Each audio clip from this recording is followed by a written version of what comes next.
30해를 살아온 내 집 현관 앞에서 나는 가방 하나를 든 채 서 있었습니다.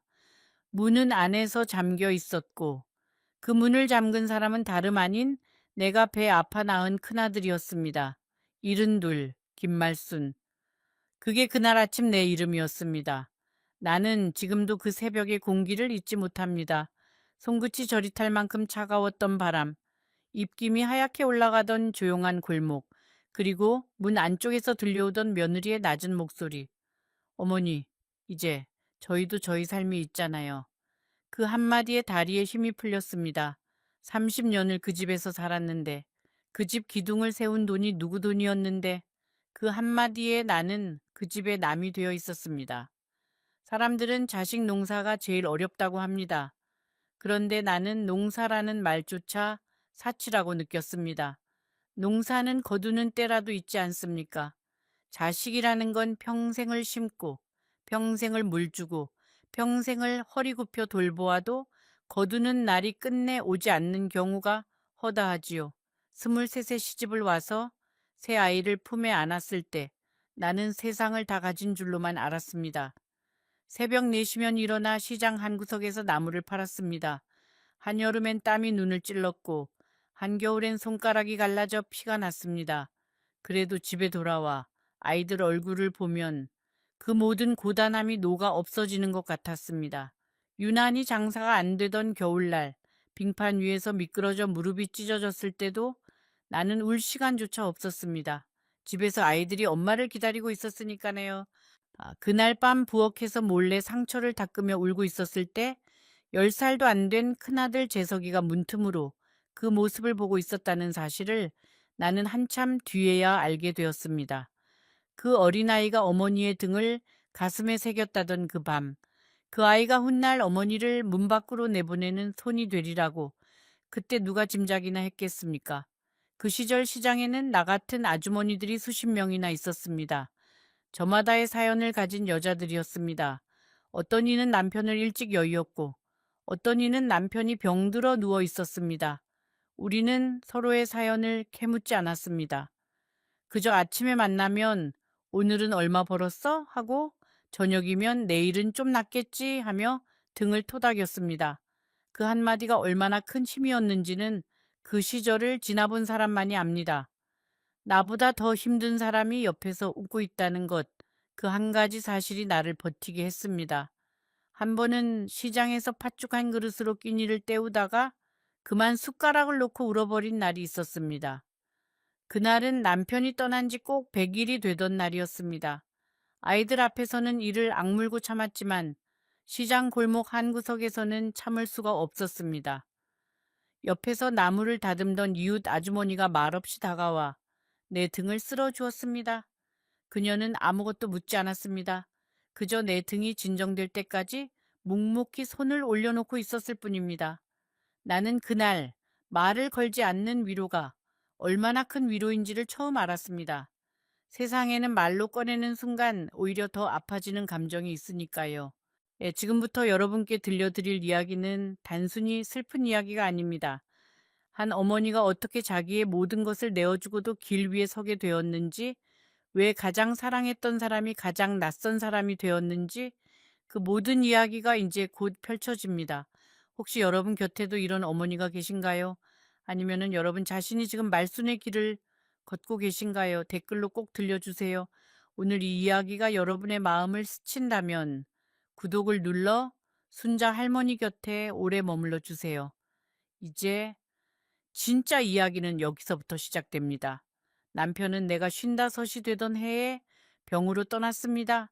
아이들은 그때 아직 자리를 잡지 못한 나이였습니다. 장례를 치르고 돌아온 밤 나는 방문을 닫고 오래도록 울었습니다. 울면서도 머릿속엔 오직 한 생각뿐이었습니다. 이 아이들 내 손으로 기어이 다 키워야 한다. 그 다짐 하나로 나는 다음 날 아침에도 눈이 퉁퉁 부은 채 나물 바구니를 머리에 이었습니다. 시장 일이 끝나면 남의 집 빨래를 맡았고 밤에는 바느질감을 받아왔습니다. 손가락이 퉁퉁 붓도록 바늘을 쥐고 있다가 새벽에 그만 깜빡 잠이 들어 손가락을 찔린 적도 한두 번이 아니었습니다. 그런 밤이면 나는 피가 맺힌 손가락을 입에 물고 자고 있는 아이들의 얼굴을 오래도록 바라보았습니다. 조금만 더 버티자. 이 아이들이 자리 잡을 때까지만. 그 한마디를 마음속에서 수천 번 되뇌었습니다. 큰아들 재석이는 공부를 잘했습니다.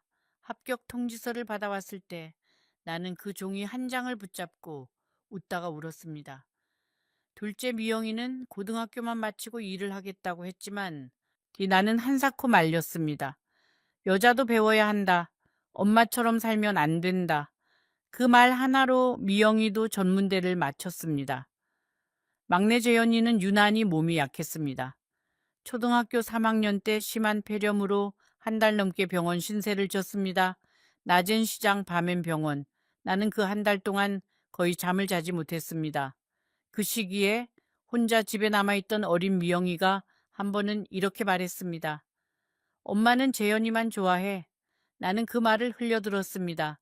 그때는 아픈 아이가 우선이었으니까요. 그런데 그 말 한마디가 딸의 마음 깊은 곳에 어떤 그림자로 자리 잡았는지 나는 수십 년이 지난 뒤에야 깨닫게 됩니다. 부모가 자식을 똑같이 사랑한다고 말은 쉽게 해도 아주 작은 차이가 자식들 마음 안에서는 거대한 틈으로 자라는 법입니다.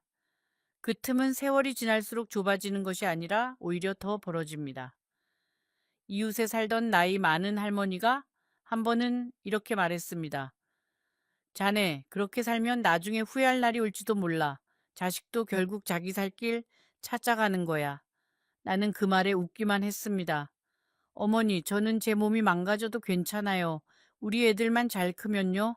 그 할머니는 긴 한숨을 내쉬며 고개를 저었습니다. 그때는 그 한숨의 의미를 알지 못했습니다. 그러나 세월이 한참 지난 어느 새벽, 그 할머니의 한숨이 내 귓가에 다시 들려올 날이 오리라는 것을 나는 짐작도 하지 못했습니다. 세월은 흘렀습니다. 내가 60을 넘길 무렵 세 아이는 모두 결혼을 했습니다. 결혼식 날 나는 3번 다 펑펑 울었습니다. 기뻐서도 울고 서운해서도 울고 이제야 한숨 돌릴 수 있다는 안도감에 또 울었습니다. 문제는 바로 그 한숨 돌린다는 말이었습니다. 나는 이제야 비로소 내 인생을 조금 살 수 있을 거라 믿었습니다. 작은 방 한 칸에 앉아 따뜻한 차 한 잔 마시며 창밖을 내다보는 그런 평범한 노후를 꿈꿨습니다. 그런데 어느 날 큰아들이 찾아와 말했습니다. 어머니, 저희가 집을 사려고 하는데 어머니 명의로 된 집을 제 이름으로 돌려주시면 안 될까요? 대출이 더 잘 나와서요. 어머니는 저희랑 같이 살면 되잖아요. 며느리도 옆에서 고개를 끄덕였습니다. 어머님, 저희가 잘 모실게요. 걱정 마세요. 그 잘 모시겠다는 말이 지금도 내 귓가에 가끔 맴돕니다. 사람의 약속 중에서 가장 쉽게 나오고 가장 쉽게 잊혀지는 말. 나는 그때 그 말의 가벼움을 알지 못했습니다. 은행 직원이 서류를 건네며 한 번 더 확인했습니다. 어머님, 정말 이대로 진행하시겠어요? 한 번 넘어간 명의는 되돌리기 쉽지 않아요. 낯선 사람이 오히려 나를 더 걱정해주는 그 순간이 이상하게 서글펐습니다. 그런데 옆에 앉아있던 아들이 나를 재촉했습니다. 어머니, 빨리 끝냅시다. 도장이 종이 위에 눌리는 쿵 소리가 내 가슴 속에서는 천둥 소리처럼 울렸습니다. 집으로 돌아오는 길에 아들은 웃고 있었습니다. 어머니, 이 은혜는 평생 잊지 않을게요. 그 평생이라는 단어가 얼마나 가벼운 말이었는지 나는 그날은 알지 못했습니다. 그날 밤 나는 방에 들어가 통장을 꺼내 오래도록 바라보았습니다.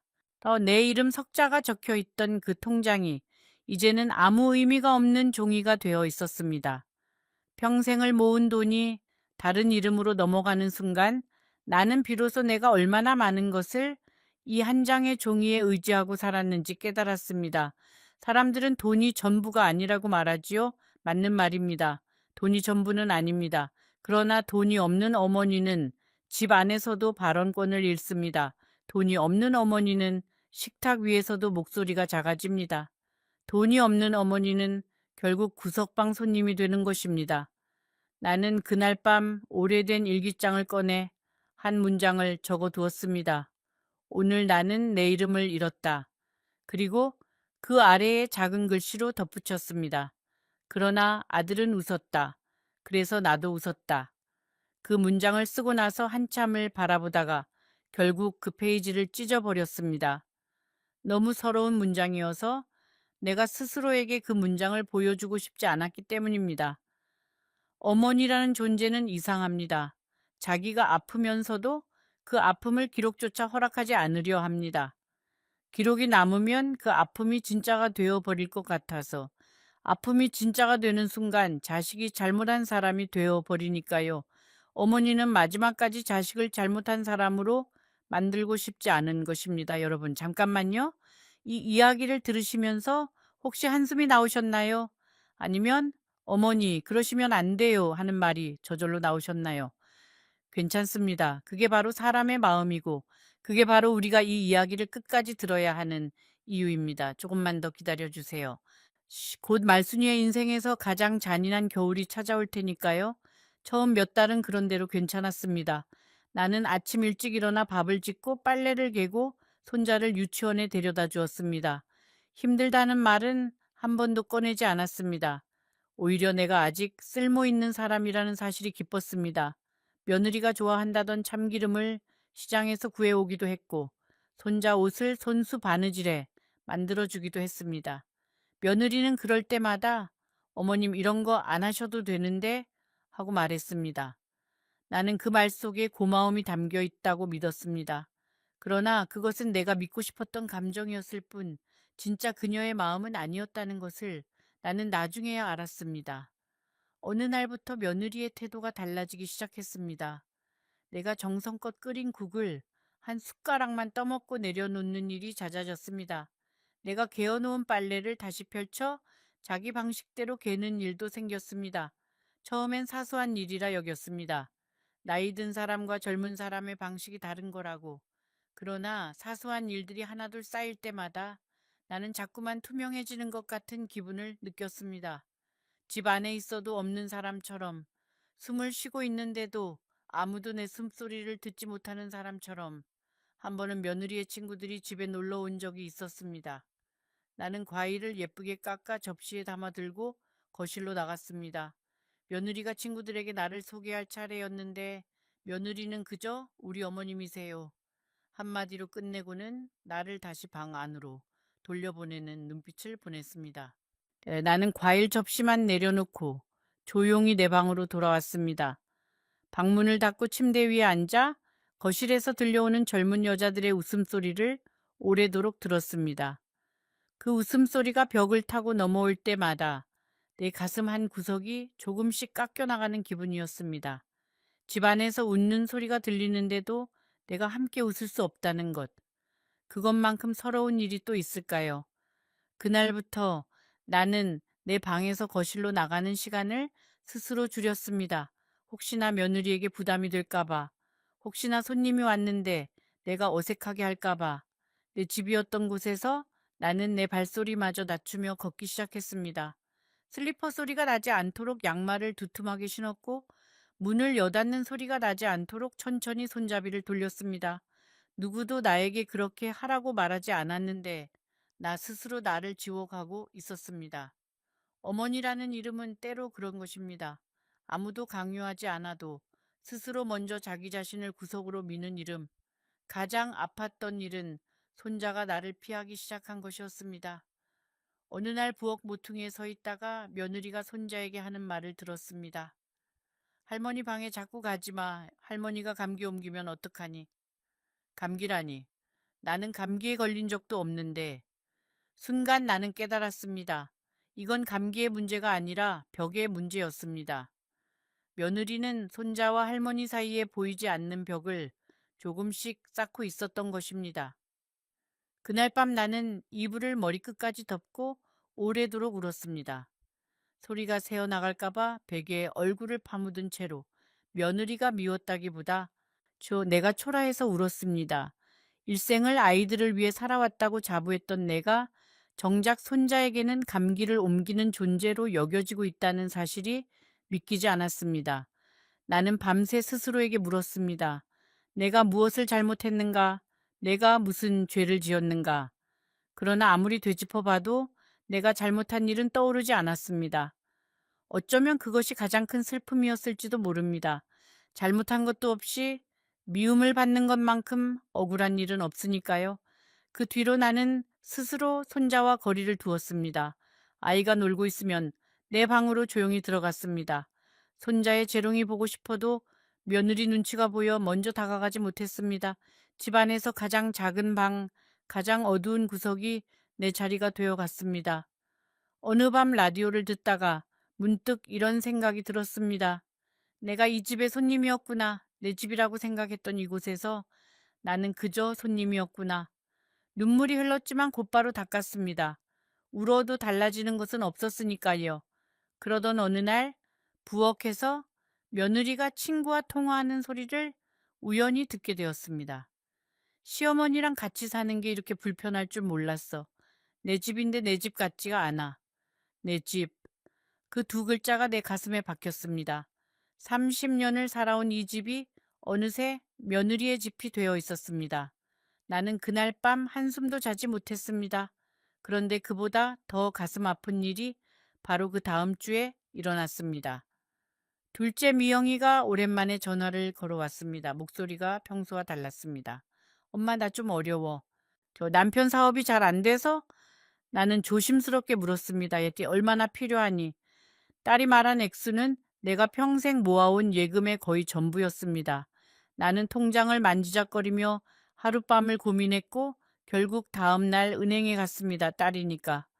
내 딸이 힘들다는데 어미가 어찌 외면하겠습니까? 돈을 건넨 그날 미영이는 내 손을 잡고 울며 말했습니다. 엄마, 꼭 갚을게. 나는 다시 한번 믿었습니다. 자식은 결국 자식이라고. 처음 몇 달 동안 나는 딸에게 매주 전화를 걸었습니다. 미영아, 잘 지내니? 아이는 잘 크고 있어? 그런 소소한 안부 전화였습니다. 돈 이야기는 한 번도 꺼내지 않았습니다.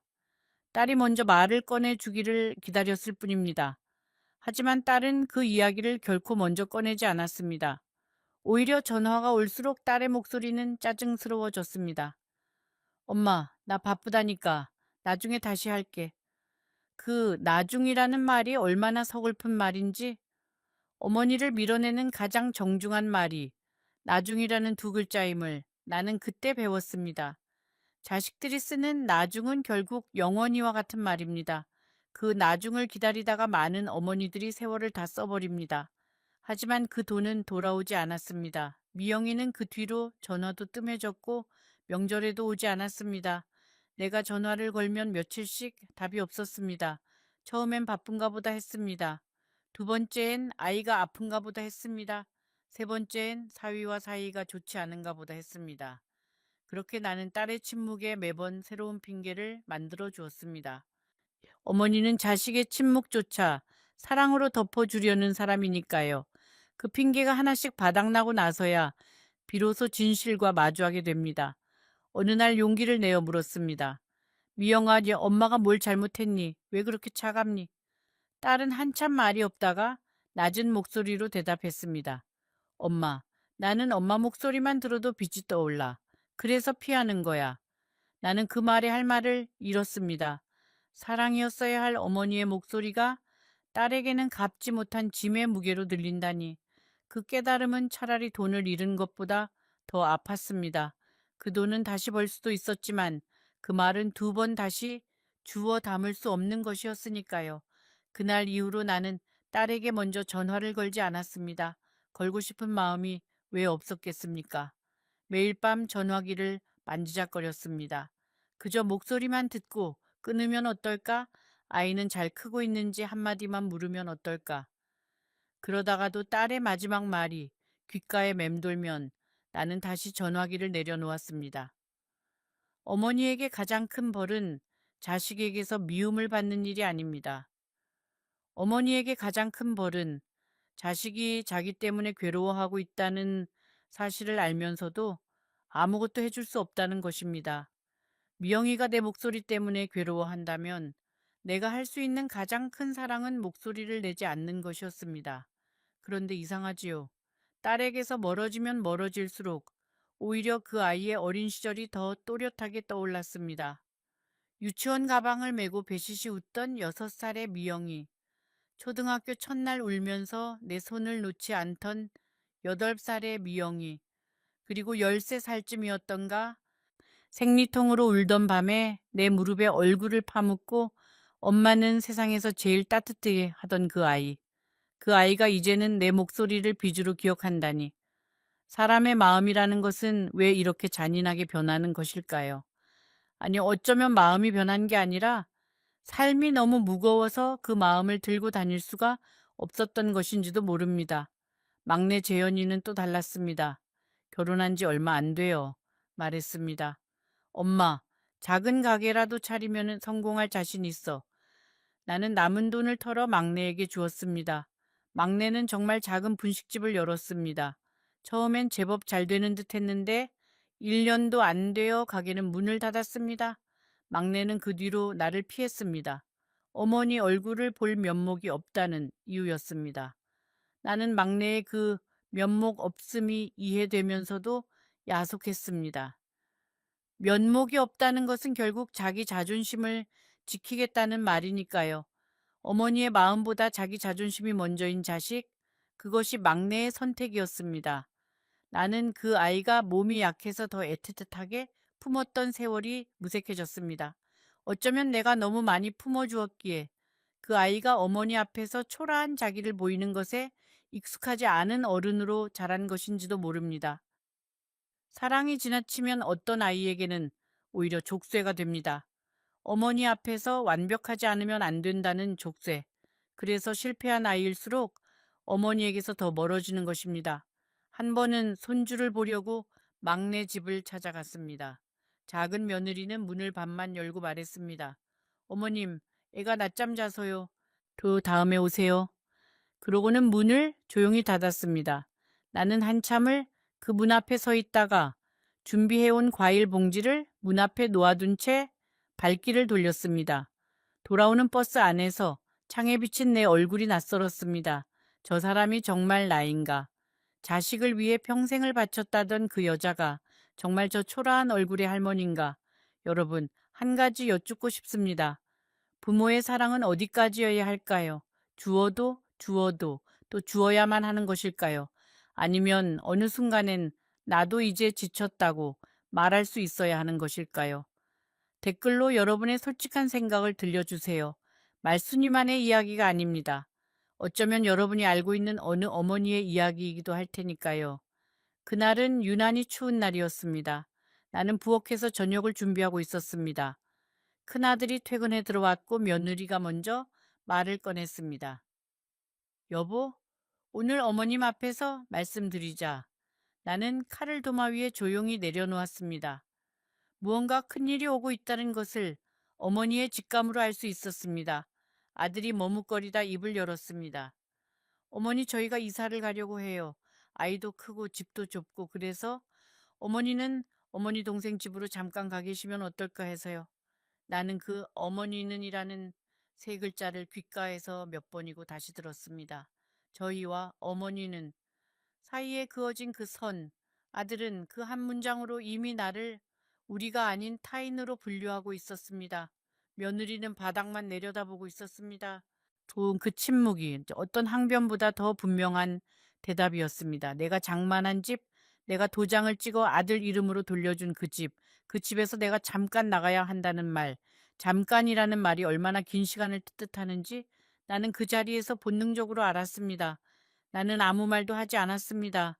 화를 내지도 울지도 않았습니다. 그저 천천히 앞치마를 벗고 방으로 들어갔습니다. 방문을 닫고 앉아서 오래된 사진첩을 꺼냈습니다. 아이들이 어릴 때 찍은 사진, 남편과 함께 찍은 낡은 흑백 사진. 나는 나아지게 혼잣말을 했습니다. 여보, 내가 잘못 살았나 봐요. 사진 속에 우리는 젊었고 아이들은 모두 웃고 있었습니다. 그 웃음들을 바라보며 문득 이런 생각이 들었습니다. 이 아이들이 이렇게 잘할 줄 알았더라면 나는 사진 속 그 순간을 조금 더 오래 붙잡고 있었을 텐데. 이불 위에 누워 천장을 올려다보며 나는 내 인생을 처음부터 끝까지 되감아 보았습니다. 23세 시집 온 날부터 오늘 이 순간까지 수많은 장면들이 필름처럼 스쳐 지나갔습니다. 그 장면들 속에 언제나 누군가를 위해 움직이는 내가 있었습니다. 남편을 위해, 아이들을 위해, 손자를 위해. 그런데 그 어떤 장면에도 자기 자신을 위해 사는 말수는 단 한 번도 없었습니다.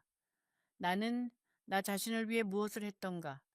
그 질문 앞에서 나는 할 말이 없었습니다.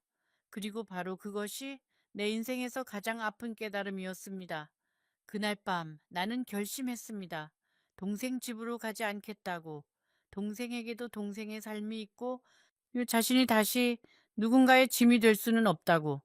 나는 짐을 정리했습니다. 큰 짐은 두고 꼭 필요한 것만 작은 가방에 담았습니다.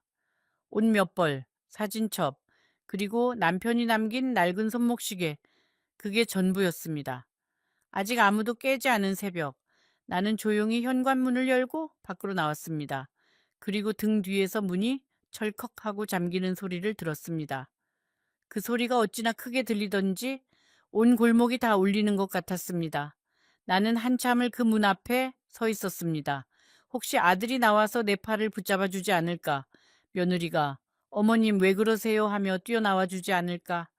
그러나 집 안에서는 아무 기척도 없었습니다. 어머니라는 존재가 한 집에서 사라지는 데 걸린 시간은 겨우 몇 초였습니다. 갈 곳이 없었습니다. 딸에게 가면 사위복이 민망했고 막내에게 가면 그 아이도 지금 힘든 처지였습니다. 나는 무작정 첫 차가 오는 정류장으로 걸어갔습니다. 정류장 벤치는 얼음장처럼 차가웠습니다. 가방을 무릎 위에 올려놓고 두 손을 가지런히 얹은 채 나는 마치 면접을 기다리는 사람처럼 앉아 있었습니다. 아니, 어쩌면 그날의 나는 면접보다 더 큰 시험을 앞둔 사람이었는지도 모릅니다. 남은 인생을 혼자 걸어갈 수 있는지 세상에 나를 증명해야 하는 시험. 그러나 이 세상에 나를 기다리는 사람은 단 한 명도 없었습니다. 이른이 넘은 나이에 나를 기다리는 사람이 아무도 없는 새벽거리에 혼자 서 있다는 것. 그 막막함을 그 순간 처음으로 제대로 느꼈습니다. 버스가 왔습니다.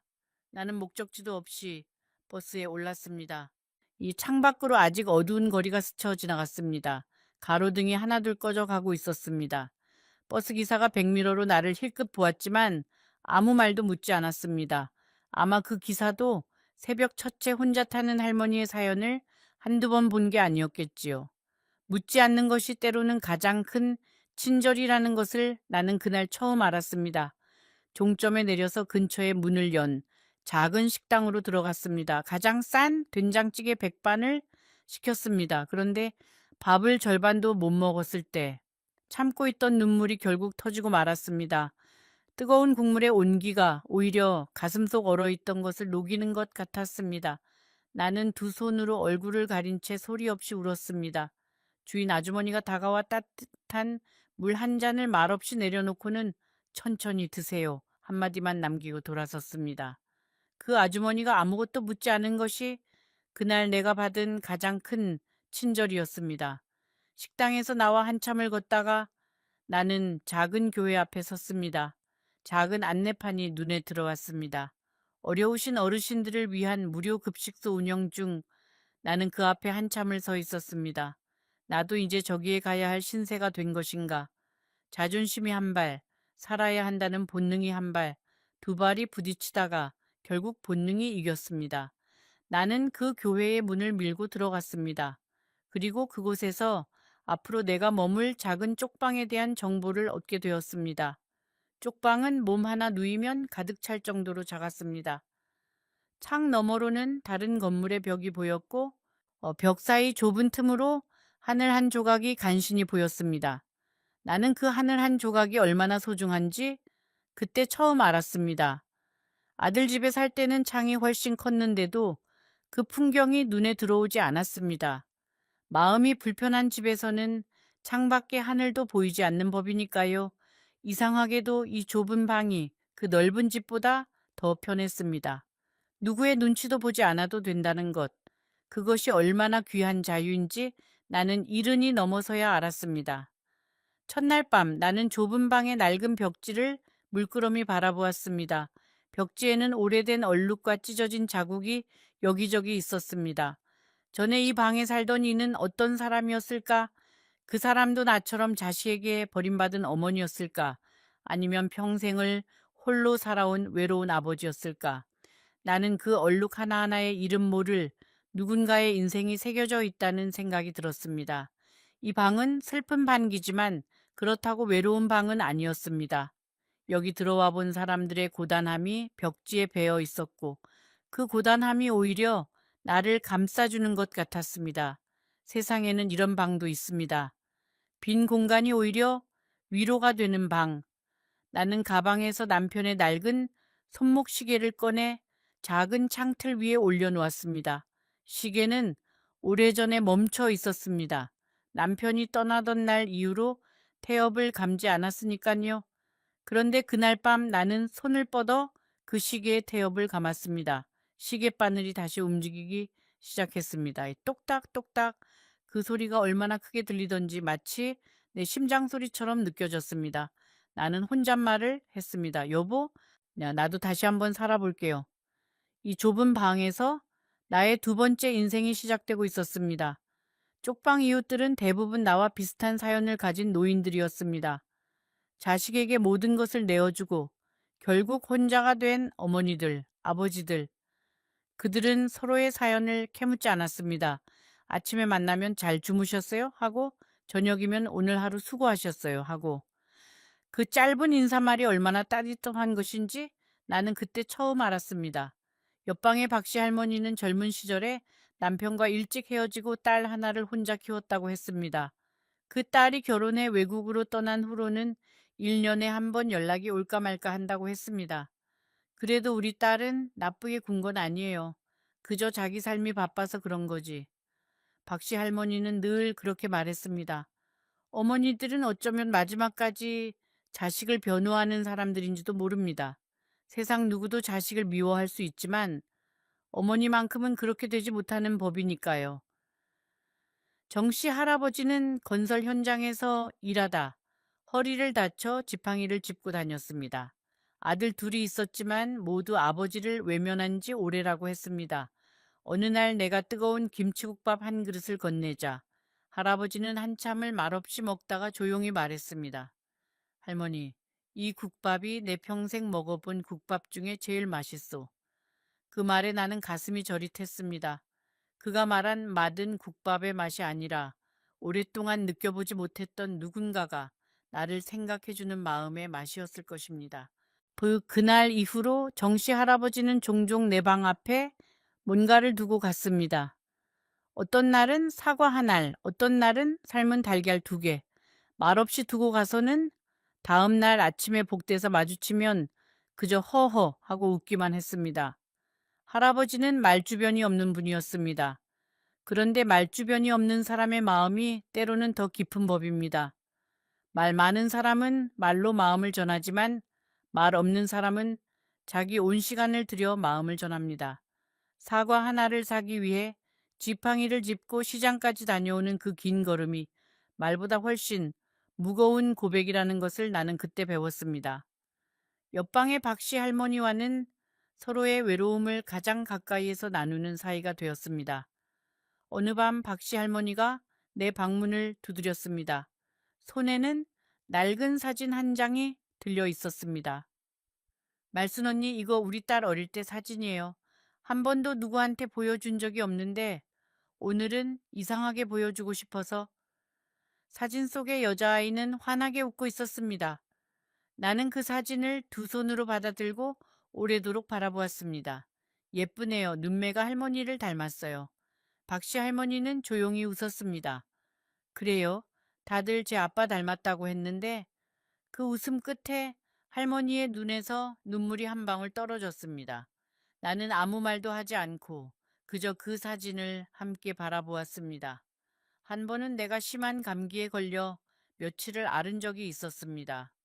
열이 펄펄 끓는데도 혼자 이불 속에서 버텼습니다. 아들에게 전화하고 싶은 마음이 굴뚝 같았지만 끝내 전화기를 들지 않았습니다. 자존심이 아니었습니다. 아들에게 부담을 주고 싶지 않다는 어머니의 마지막 배려였습니다. 그 대신 박씨 할머니가 죽을 끓여 와 내 입에 한 숟가락씩 떠먹여 주었습니다. 아이고, 이 할매 열이 이렇게 높은데 왜 병원도 안 가고 혼자 참고 있었대. 그 꾸지람 섞인 목소리가 나에게는 세상 그 어떤 노래보다 따뜻하게 들렸습니다. 피로 맺어진 관계보다 마음으로 맺어진 관계가 더 깊을 수 있다는 것을 그때 나는 배웠습니다. 그날 밤 열에 들떠 잠결에 나는 이런 생각을 했습니다. 우리가 낳은 자식이 우리를 돌보지 않을 때 낯선 이가 우리를 돌본다면 진짜 가족은 누구일까요? 피로 이어진 사람일까요? 아니면 마음으로 이어진 사람일까요? 나는 그 밤에 답을 얻었습니다. 가족이라는 단어의 진짜 뜻은 피가 아니라 지금 내 옆에 있어 주는 사람이라는 것을. 박씨 할머니의 손이 내 이마 위에 얹혀 있었습니다. 그 손의 온기가 그때까지 내가 가져본 어떤 자식의 손보다 따뜻했습니다. 나는 그 밤 조용히 눈물을 흘렸습니다. 슬픔의 눈물이 아니라 처음으로 제대로 된 돌봄을 받고 있다는 고마움의 눈물이었습니다. 봄이 오고 여름이 지나고 다시 가을이 왔습니다. 나는 그쪽 방에서 1년을 살았습니다. 그동안 큰아들에게서는 단 한 통의 전화도 오지 않았습니다. 딸에게서도 막내에게서도 마찬가지였습니다. 처음엔 전화기를 자주 확인했습니다. 혹시나 하는 마음으로. 그러다 어느 순간부터는 전화기를 쳐다보지 않게 되었습니다. 기다림이 가장 사람을 지치게 한다는 걸 나는 그때 배웠습니다. 기대를 내려놓는 일은 사랑을 내려놓는 일보다 더 어려운 일이었습니다. 어느 날 급식소에서 봉사하는 한 젊은 여성이 나에게 말을 걸었습니다. 이름은 지혜였습니다. 30대 중반의 사회복지사였고 주말이면 급식소에서 자원봉사를 한다고 했습니다. 한 번은 내가 물었습니다. 아가씨는 왜 이런 일을 해요? 지혜 씨는 잠시 망설이다가 이렇게 대답했습니다. 사실은요, 어머니. 저도 어릴 때 어머니를 여의었어요. 여기 오시는 어머니들을 보면 제 엄마 생각이 나요. 예, 엄마가 살아계셨으면 지금쯤 저런 모습이셨을 텐데 하고요. 나는 그 말에 가슴이 먹먹해졌습니다. 세상에는 어머니가 있어도 외로운 사람이 있고 어머니가 없어서 외로운 사람이 있습니다. 그 두 가지 외로움이 서로 만나 따뜻함을 나눌 수 있다는 것. 그것이 바로 사람이 살아가는 방식이구나 하고 생각했습니다. 지혜 씨는 그 뒤로 자주 나를 찾아왔습니다. 주말마다 급식소에 들를 때면 내 쪽방에 들러 잠깐씩 앉았다 갔습니다. 어떤 날은 반찬 한 가지를 가지고 왔고 어떤 날은 그저 손만 잡고 앉아 있다 갔습니다. 지혜 씨가 있는 동안에는 이 좁은 방이 이상하게도 따뜻해졌습니다. 사람의 온기라는 것이 그런 것이었습니다. 말이 없어도 느껴지는 것. 한 번은 지혜 씨가 이런 말을 했습니다. 어머니, 저는 어머니한테 제 엄마를 보내고 있어요. 나는 그 말이 무슨 뜻인지 알지 못했습니다. 지혜 씨는 조용히 덧붙였습니다. 엄마가 살아 계셨다면 제가 드렸을 사랑을 어머니께 드리는 거예요. 엄마는 받지 못했지만 어머니는 받아주실 수 있잖아요. 나는 그 말을 듣고 오랫동안 아무 말도 하지 못했습니다. 그날 밤 나는 혼자 누워 생각했습니다. 내가 자식들에게 주고 싶었던 사랑은 결국 다른 누군가에게 가 있었구나. 그리고 내가 받지 못한 자식들의 사랑은 지혜 씨 같은 사람에게서 온 것이었구나. 사랑은 이렇게 돌고 도는 것이었습니다.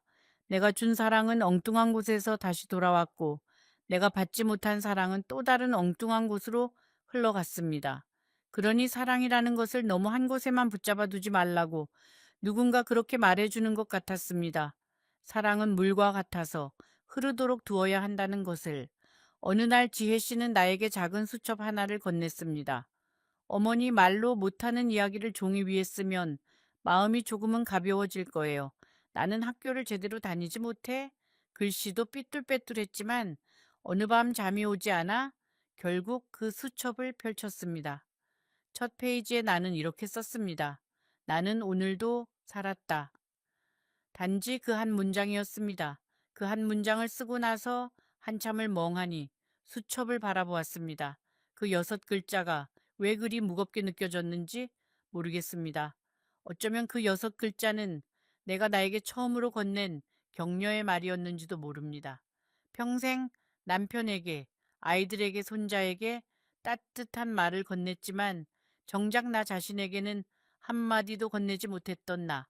그런 내가 처음으로 나에게 살았다고 말해준 순간, 그 순간이 내 인생에서 가장 조용하지만 가장 큰 혁명이었습니다. 살았다. 오늘도 살았다. 그 말을 입 밖으로 소리내어 중얼거리자 마음속 어딘가에서 작은 불씨가 살아나는 것 같았습니다. 수십 년 동안 꺼져 있었던 불씨가. 다음 날엔 박씨 할매가 떡을 나눠주었다. 고마웠다라고 썼습니다. 그 다음 날엔 창밖에 비둘기가 앉아 있었다. 친구 같았다라고 썼습니다. 그리고 어느 밤엔 이렇게 적었습니다. 재석이가 보고 싶다. 그러나 나는 먼저 전화하지 않을 것이다. 미영이에게 주었던 그 돈이 나를 아프게 한다. 하지만 괜찮다. 재현이 어디에 있든 잘 살아라. 그것이 엄마의 마지막 바람이다.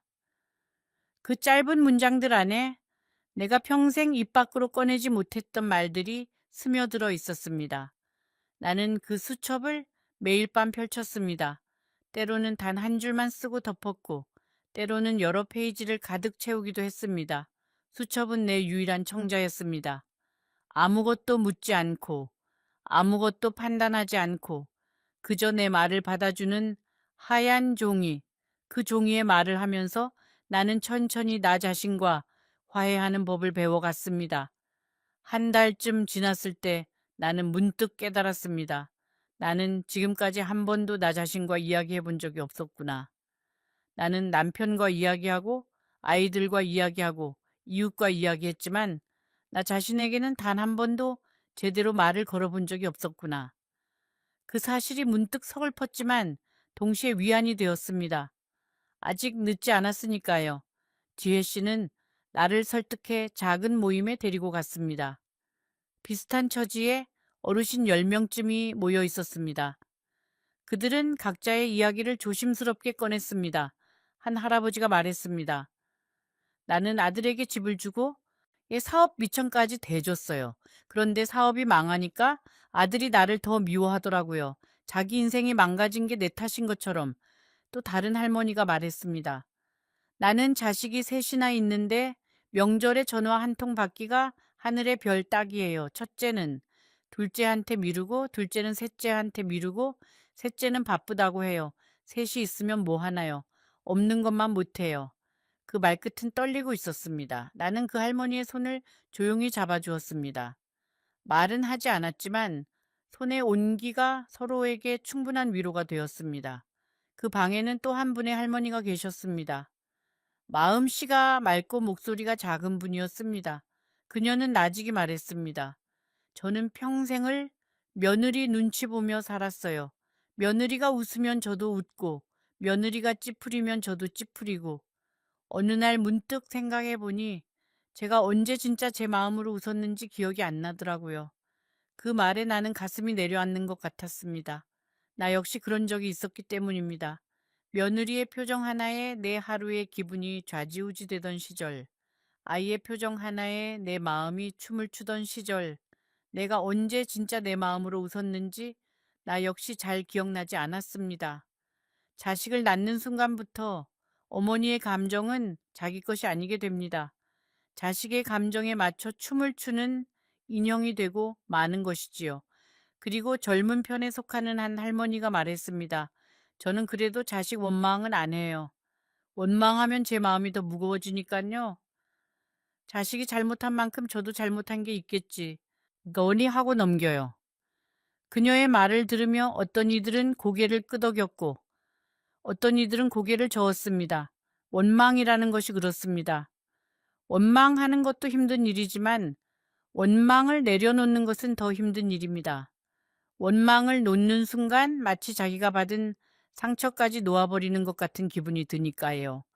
그래서 사람들은 원망을 꼭 붙들고 삽니다. 그 원망이라도 있어야 자기 아픔이 의미가 있는 것 같아서. 마지막으로 여든을 훌쩍 넘긴 한 할아버지가 떨리는 목소리로 입을 열었습니다. 나는 내 자식들을 원망하지 않소. 원망할 힘도 이제는 없으니까. 그저 내가 젊었을 때 조금만 더 내 자신을 위해 살았더라면 하는 후회가 남을 뿐이요. 자식이 우리의 전부는 아니요. 자식은 우리 인생의 한 부분일 뿐이지. 방 안에 긴 침묵이 흘렀습니다. 누군가는 고개를 숙였고 누군가는 조용히 눈물을 닦았습니다. 그 할아버지의 말이 내 가슴 깊은 곳을 찔렀습니다. 자식이 우리 인생의 한 부분일 뿐이라는 그 말. 나는 그 말을 평생 들어본 적이 없었습니다. 우리 세대의 어머니들은 자식이 곧 인생의 전부라고 배워왔습니다.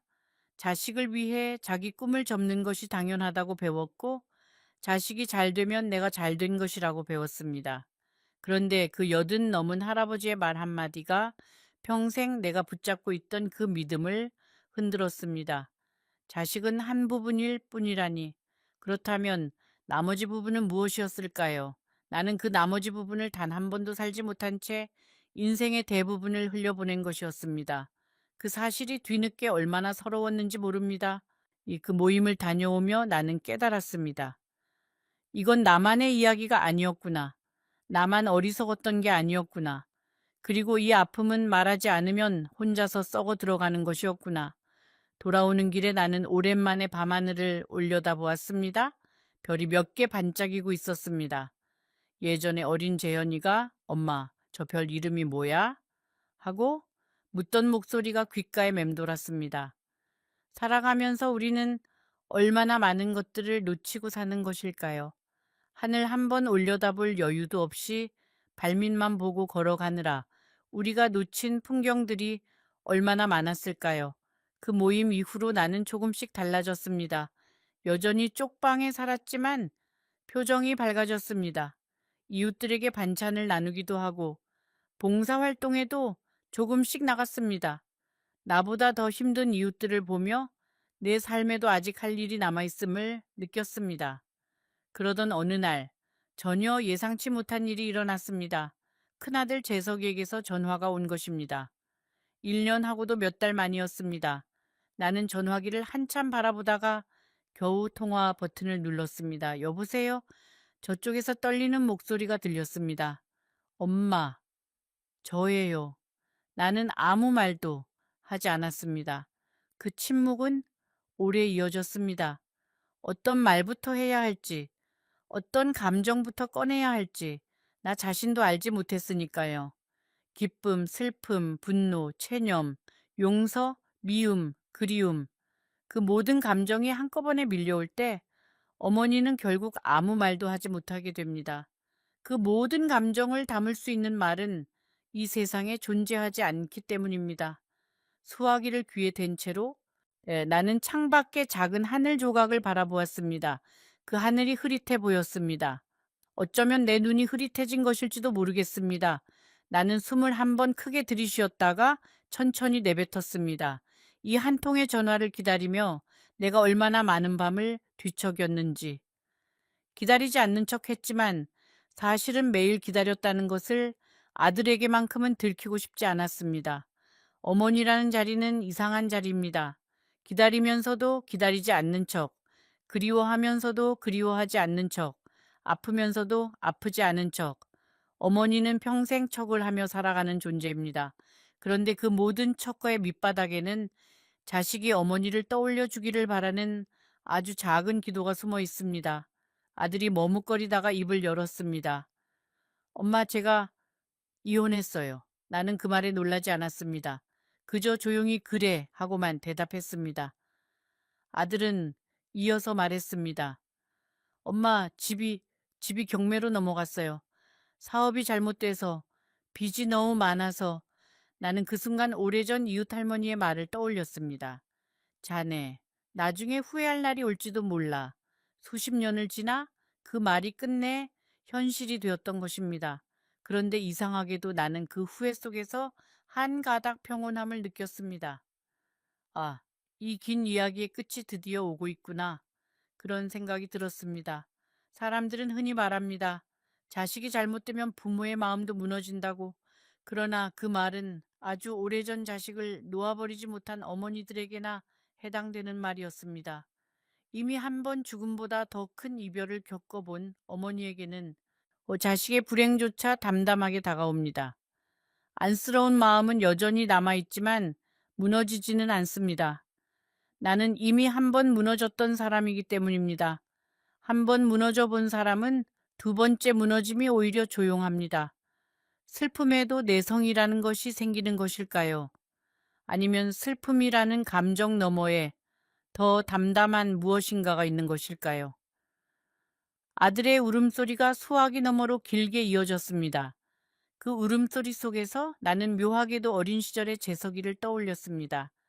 무릎이 까져서 울던 6살의 재석이, 친구에게 맞고 와서 울던 9살의 재석이, 수학 문제가 풀리지 않는다고 울던 13살의 재석이, 지금 전화기 너머에서 울고 있는 사람은 40이 넘은 중년 남자가 아니라 결국 여전히 내 어린 아들이었습니다. 사람은 늙어도 어머니 앞에서는 모두 어린아이로 돌아가는 법이니까요. 그 순간 나는 한 가지 진실을 깨달았습니다. 내가 아들을 문 밖으로 내쳐진 그날, 사실은 아들도 마음속에서 스스로를 벼랑으로 내몰고 있었다는 것을, 어머니를 내보낸 그 순간부터 아들도 함께 무너지기 시작했다는 것을, 사람이 사람에게 상처를 주면 결국 그 상처는 돌아서 자기 자신에게도 꽂힌다는 것을, 나는 아들을 원망하지 않았습니다. 원망할 이유도 원망할 힘도 이제는 없었습니다. 다만 한 가지가 안쓰러웠습니다. 그 아이가 어머니를 내치던 그 순간에 자기 인생도 함께 내치고 있었다는 것을 그 아이는 아마 알지 못했으리라는 것. 나는 그제서야 입을 열었습니다. 재서가, 네, 엄마. 나는 천천히 한 글자씩 말했습니다. 나는 너를 원망하지 않는다. 그런데 말이다. 자식을 위해 모든 것을 내어주고 빈손이 된 사람의 마음을 너는 이해할 수 있겠느냐? 아들은 대답하지 못했습니다. 나는 말을 이었습니다. 엄마는 너를 용서할 수 있다. 그런데 엄마가 용서한다고 해서 네가 저지른 일이 없어지는 건 아니다. 너는 네 인생을 살아라. 엄마도 엄마의 인생을 살련다. 이제 우리는 각자의 길을 가야 할 때가 된 것 같구나. 그리고 나는 조용히 전화를 끊었습니다. 그날 밤 나는 오랜만에 깊은 잠을 잤습니다. 이상하게도 가슴 한편이 가벼워지는 기분이었습니다. 미움도 원망도 기대도 모두 내려놓고 나니 남은 것은 그저 담담한 내 자신뿐이었습니다. 여러분, 이야기가 여기까지 오는 동안 어떤 생각이 드셨나요? 어쩌면 눈시울이 붉어지셨을지도 모르겠습니다. 어쩌면 여러분 자신의 이야기가 떠오르셨을 수도 있습니다. 잠시 후 말순이의 마지막 이야기가 여러분 마음속 오래된 질문에 작은 대답이 될지도 모릅니다. 그 후로 몇 년이 흘렀습니다. 나는 여전히 그 쪽방에 살고 있습니다. 다만 이제는 이웃들과 함께 작은 공동체를 꾸려 살고 있습니다. 서로의 생일을 챙기고 아픈 사람이 있으면 번갈아 돌보고 명절엔 작은 상을 차려 함께 나눠 먹습니다. 이 사람들이 이제 내 진짜 가족입니다. 둘째 미영이에게서도 연락이 왔습니다. 딸은 전화로 한참 울기만 했습니다. 결국 이렇게 말했습니다. 엄마, 내가 정말 나쁜 딸이었어. 엄마가 준 돈 나는 갚을 생각조차 못했어. 내 인생이 힘드니까 엄마의 희생이 당연한 것처럼 여겼어. 나는 조용히 말했습니다. 미영아, 그 돈은 이미 내 마음에서 떠났다. 다만 한 가지만 부탁하자. 네 아이에게는 네가 엄마에게 했던 것과 다른 엄마가 되어 주렴. 그거면 된다. 막내 재현이는 끝내 연락이 없었습니다. 나는 먼저 연락하지 않았습니다. 막내는 아직도 어머니 앞에 설 용기가 없는 것이리라. 나는 그렇게 생각했습니다. 어느 봄날 나는 혼자 동네 공원에 앉아 있었습니다. 벚꽃이 한창이었습니다. 바람이 불 때마다 꽃이 피 눈처럼 흩날렸습니다. 그때 한 아주머니가 어린 손녀의 손을 잡고 지나갔습니다. 손녀가 할머니를 올려다보며 할머니 이쁘다 하고 말했습니다. 할머니는 환하게 웃었습니다. 나는 그 모습을 보며 조용히 미소 지었습니다. 부러움도 없었고 슬픔도 없었습니다. 그저 저 사람은 지금 행복하구나 하는 담담한 마음뿐이었습니다. 나는 나 자신에게 이렇게 말했습니다. 나는 내 몫의 삶을 살았다. 주는 사랑도 해보았고 버림받는 아픔도 겪어보았다. 이제 남은 시간은 내가 나를 사랑하며 살아야겠다. 그날 저녁 쪽방으로 돌아와 편지 한 통을 썼습니다. 수신이는 없었습니다. 그저 내가 나에게 쓰는 편지였습니다. 말순아, 너는 잘 살았다. 마지막이 이렇게 되었어도 누가 자식들에게 준 사랑은 거짓이 아니었다. 그 사랑이 돌아오지 않았다고 해서 네 사랑이 가짜였던 것은 아니다. 다만 기억해라. 사랑은 반드시 돌아오는 것이 아니며 희생은 반드시 보상받는 것이 아니다. 그럼에도 네가 사랑했다는 사실, 그것만으로 너는 충분하다. 이제는 너 자신도 한번 사랑해 보렴. 늦었다고 생각할 때가 사실은 가장 빠른 때란다. 여러분, 저는 이 이야기를 들려드리며 한 가지 질문을 남기고 싶습니다. 우리는 왜 자식에게 모든 것을 주고도 마지막에는 빈손이 되는 것을 두려워해야 할까요? 부모로서 어디까지가 사랑이고 어디부터가 집착이며 어디부터가 희생이 아닌 자기 파괴일까요? 저는 답을 알지 못합니다. 말순이도 끝내 답을 얻지 못했을 것입니다. 다만 한 가지 분명한 것은 우리는 사랑을 주는 만큼 우리 자신도 사랑할 줄 알아야 한다는 것입니다. 자식을 위해 나를 지우는 것이 사랑이 아니라 나를 지키면서 자식을 사랑하는 법을 어쩌면 우리는 조금 더 일찍 배웠어야 했는지도 모릅니다. 큰아들 재석이는 이제 가끔 전화를 걸어옵니다. 길게 이야기하진 않지만 엄마 잘 지내세요? 나는 짧은 안부라도 고맙게 여깁니다. 완전한 화해는 아닐지라도 사람과 사람 사이에는 그런 어중간한 거리에서 피어나는 관계도 있는 법이니까요. 그 어중간한 거리가 어쩌면 완전한 가까움보다 더 오래가는 관계일지도 모릅니다. 이 이야기를 들으시며 여러분은 무엇을 느끼셨습니까? 어쩌면 지금 오랫동안 연락하지 못했던 어머니의 얼굴이 떠오르셨을지도 모릅니다. 아니면 여러분 자신이 훗날 말순이처럼 되지 않을까 하는 두려움이 스쳤을지도 모릅니다. 그 어떤 감정이든 외면하지 마세요. 그 감정이야말로 우리가 아직 사랑할 수 있다는 증거이니까요. 이 이야기가 여러분의 마음에 작은 울림이 되었다면 순자 할머니의 다른 이야기에도 함께 해주세요. 구독을 눌러주시면 저는 또 다른 누군가의 숨겨진 인생 이야기를 가지고 여러분을 찾아오겠습니다. 그리고 이 이야기가 여러분의 가슴을 흔들었다면 지금 화면에 보이는 다음 영상을 꼭 봐주세요. 68살에 나는 다시 한 남자의 손을 잡았습니다. 사랑이 아니었어요. 외로움도 아니었습니다. 월세가 2달 밀렸고 약값이 무서웠고 통장의 숫자가 점점 작아지는 게 매일 밤 나를 잠들지 못하게 했기 때문이었어요. 부끄럽지만 사실입니다. 내 이름은 박순자예요. 그 재혼이 6개월 만에 내 손에 남긴 건 따뜻한 밥상도 곁에 앉아주는 사람도 아니었습니다.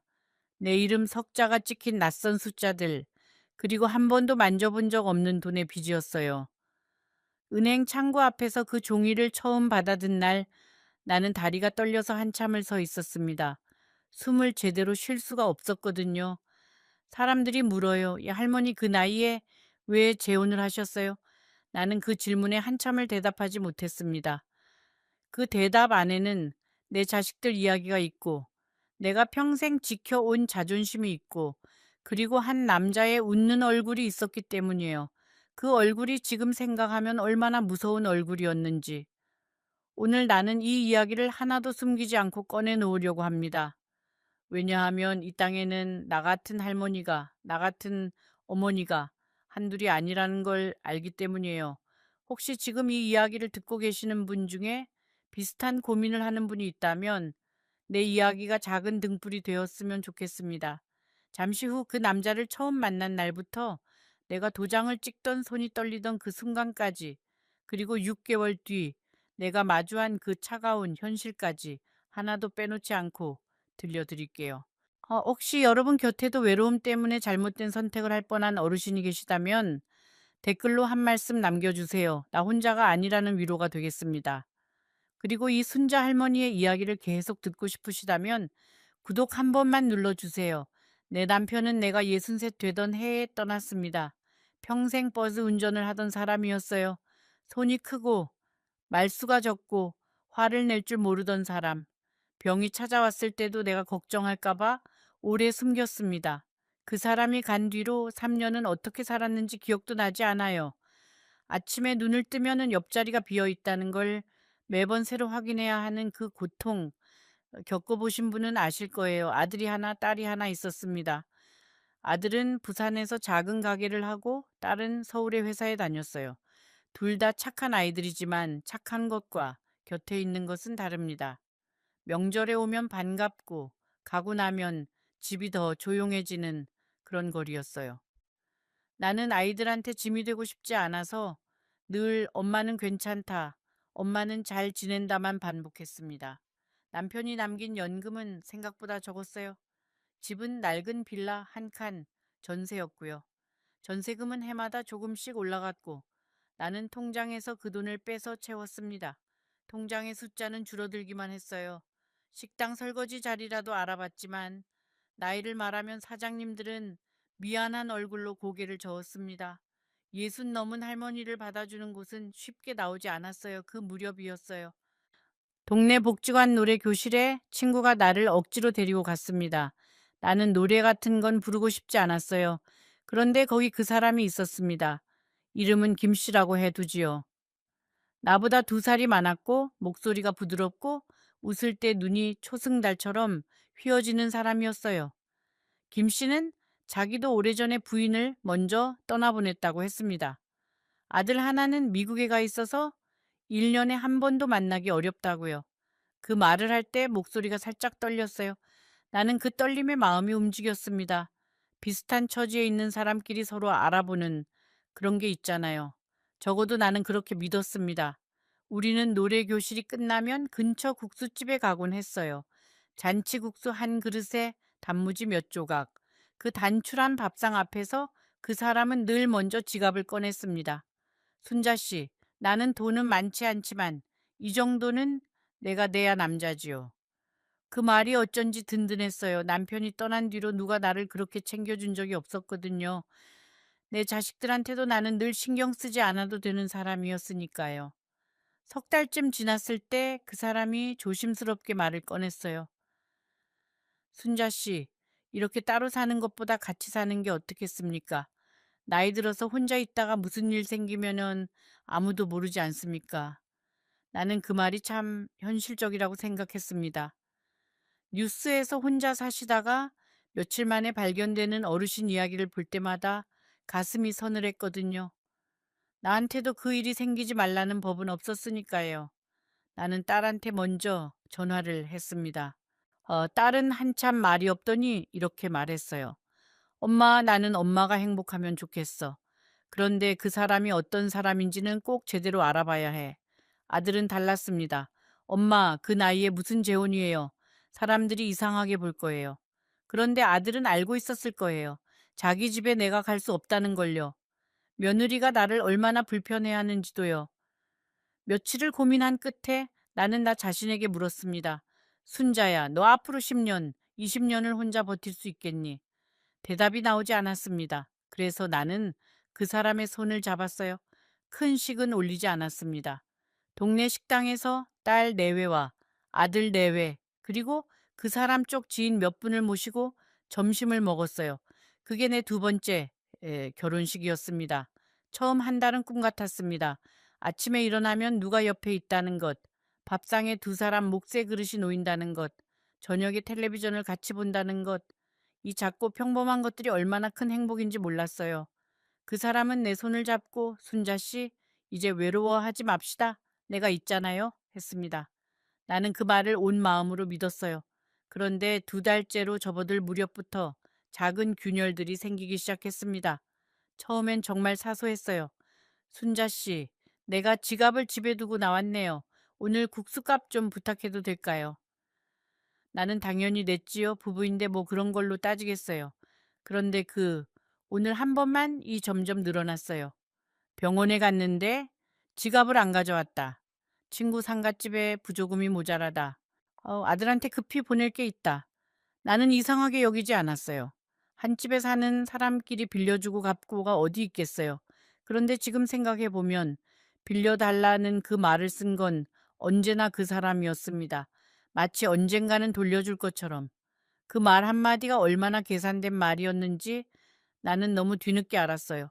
2달째 되던 어느 날 저녁 그 사람이 술을 조금 마시고 들어왔습니다. 평소에는 술을 거의 안 하던 사람이었어요. 식탁에 앉아서 한참을 말없이 있다가 그 사람이 입을 열었습니다. 순자 씨, 나 사실 옛날에 보증을 잘못 써서 빚이 조금 있어요. 이번 달 안에 일부라도 막아야 해요. 안 그러면 내 이름으로 된 집까지 넘어갈 판이에요. 나는 놀랐지만 차분하게 물었어요. 얼마나 필요하신데요? 그 사람은 한참을 머뭇거리다가 액수를 말했습니다. 내가 가진 돈 거의 전부와 맞먹는 액수였어요. 숨이 턱 막혔습니다. 그런데 그 사람이 내 손을 꽉 잡으면서 말했어요. 순자 씨, 이것만 막으면 다시 일어설 수 있어요. 2배로 갚을게요. 평생 고생 안 시킬게요. 내 안에서 두 목소리가 싸웠습니다. 하나는 안 돼, 순자야. 이건 네 마지막 돈이야. 하고 울부짖고 있었고, 다른 하나는 이 사람 없으면 너 또 혼자야. 이 사람 잃으면 너 어떻게 할래? 하고 속삭이고 있었어요. 외로움이라는 건 이렇게 무서운 겁니다. 돈을 잃는 것보다 사람을 잃는 게 더 무섭게 느껴지게 만드는 그런 거예요. 다음 날 아침 나는 은행에 가서 적금을 깼습니다. 그리고 그 돈을 그 사람의 통장으로 보냈어요. 그 사람은 눈물까지 글썽이면서 나한테 고맙다고 했습니다. 순자 씨, 이 은혜 내가 꼭 갚을게요. 그날 저녁 우리는 삼겹살을 구워 먹었어요. 그 사람은 평소보다 말이 많았고 자꾸 나한테 고기를 얹어줬습니다. 나는 그게 사랑이라고 생각했어요. 미련하게도. 잠시 후 그 미련한 믿음이 어떻게 산산이 부서졌는지, 내가 어떻게 도장을 찍는 순간 내 인생이 통째로 뒤집혔는지 알려드릴게요. 혹시 여러분도 살면서 한 번쯤은 이 사람만 있으면 괜찮을 거야 하고 누군가를 붙잡았던 순간이 있으신가요? 일주일이 지나지 않아 또 다른 이야기가 나왔습니다. 이번에는 그 사람 아들이 미국에서 사업을 하다가 문제가 생겼다는 거였어요. 순자 씨, 내 아들이 너무 힘든 상황이에요. 아비 된 도리로 모른 척할 수가 없어요. 혹시 순자 씨 이름으로 조금만 대출을 받아줄 수 있을까요? 금방 갚을게요.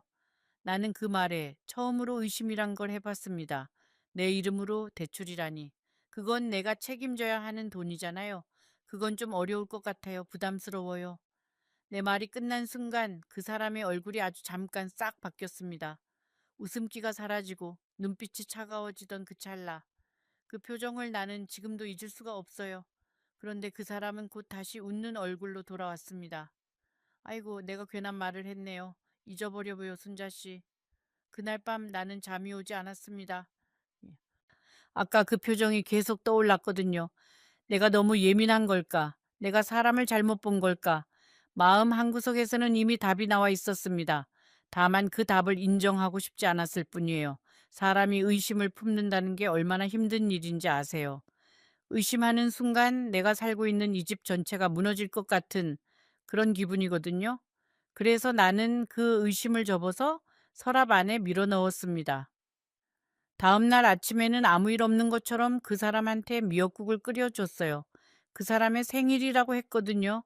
지금 생각하면 그 생일이 진짜였는지도 모르겠습니다.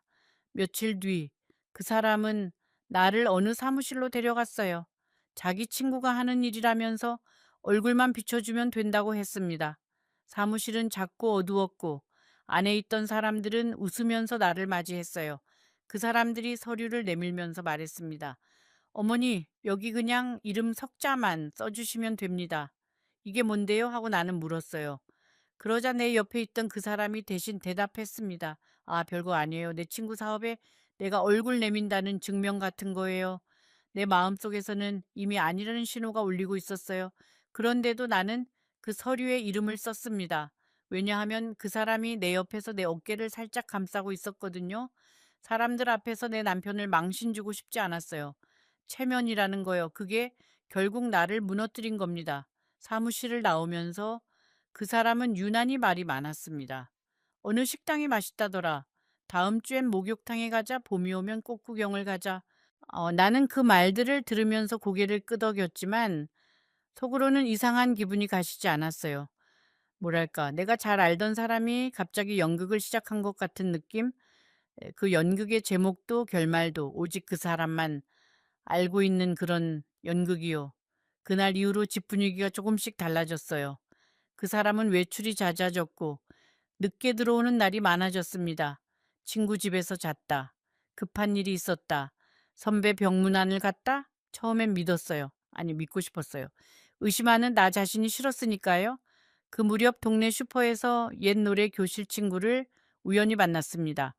그 친구는 나를 보더니 주위를 한번 둘러보고 내 팔을 살짝 잡더니 조용히 물었어요. 순자야, 너 그 김씨라는 사람하고 어떻게 지내니? 나는 잘 지낸다고 대답했지만 그 친구의 표정이 어딘가 이상했습니다. 뭔가 더 말하려다가 입을 다물더니 그 친구는 서둘러 자리를 떴어요. 나는 그 친구의 어색한 웃음이 며칠을 떠나지 않았습니다.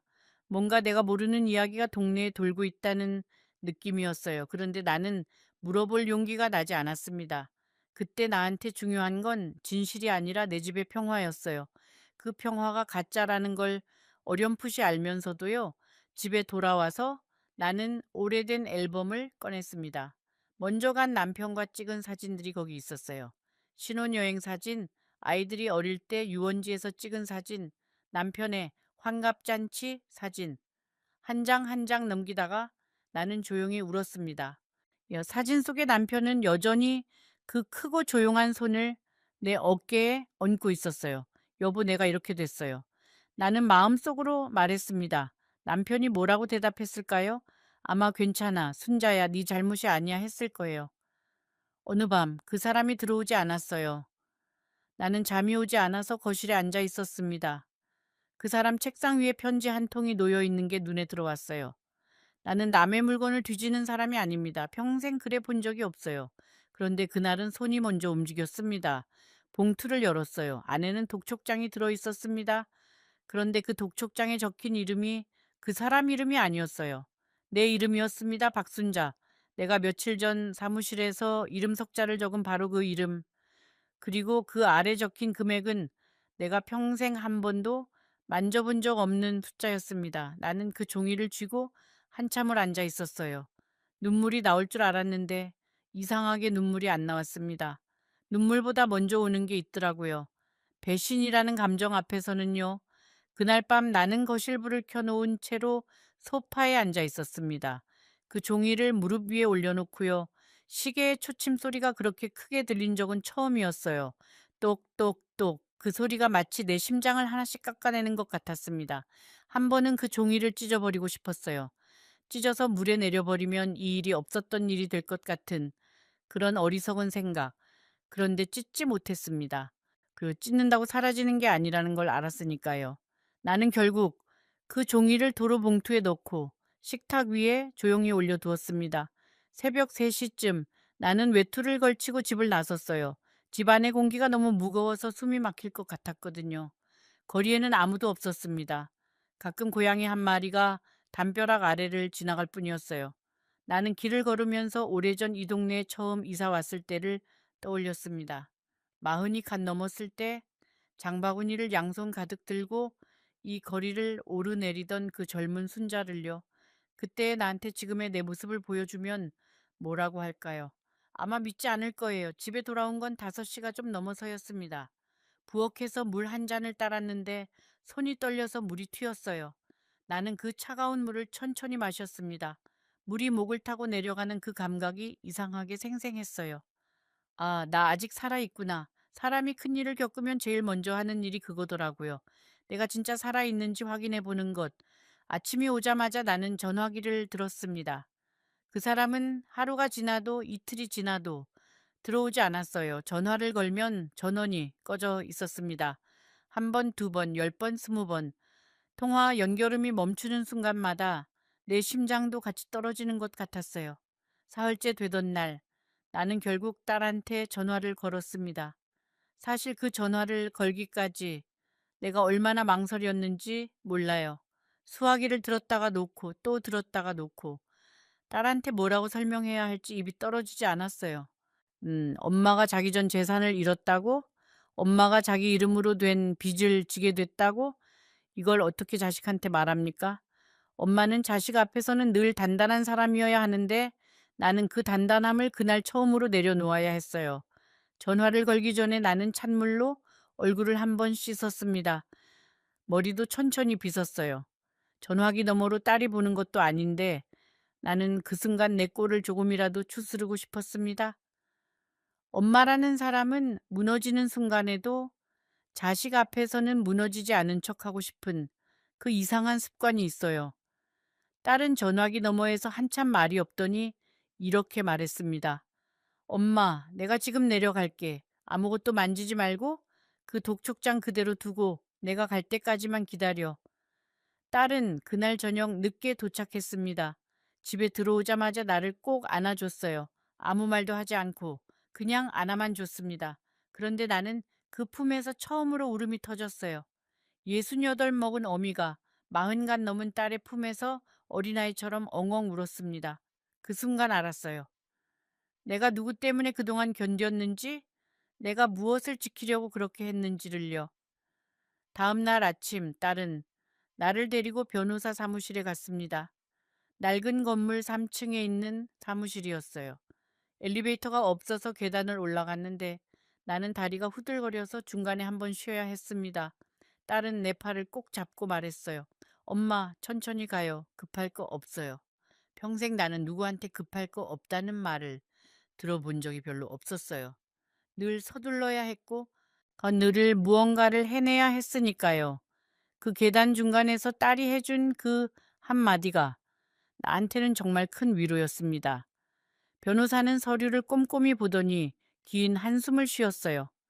어머니, 이건 안타깝지만 어머니 이름으로 들어간 돈이 맞습니다. 다만 상황을 보니 어머니가 내용을 제대로 모르고 서명하신 정황이 있으니 이 부분은 소송으로 다퉈봐야 해요. 시간이 오래 걸릴 거고 결과도 장담할 수는 없습니다. 나는 고개를 끄덕였습니다. 이미 각오하고 있었어요. 사무실을 나와서 딸은 나를 작은 국밥집으로 데려갔어요. 둘 다 아침부터 아무것도 먹지 못한 상태였지요. 딸은 내 앞에 뜨거운 국밥 한 그릇을 놓았습니다. 김이 모락모락 올라오는 그 국밥을 나는 한참 바라봤어요. 먹어야 하는데 숟가락이 들리지 않았습니다. 딸은 아무 말 없이 자기 국밥에서 깍두기를 올려 나한테 내밀었어요. 엄마, 얘 한 입만, 한 입만이라도. 나는 그 한 입을 먹었고, 그 다음 한 입이 들어갔고, 그렇게 한 그릇을 거의 비웠습니다.